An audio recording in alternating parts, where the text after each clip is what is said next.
How many refills are available on a prescription? Hi, I'm Lori, the Revival Pharmacist in charge. When your vet fills out a prescription, he or she will indicate how many refills are available.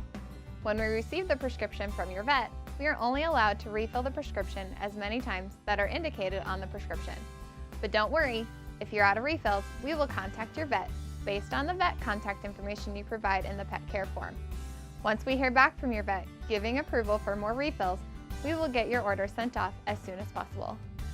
To find out how many refills you have left on a current prescription, look on the label. The number of refills left is on the bottom of the most recent label. Hi, if you're watching on YouTube and new to our channel, consider subscribing to the Revival Animal Health YouTube channel. If you have a question about our pharmacy, you can call this number and make sure to check out our other pet health videos.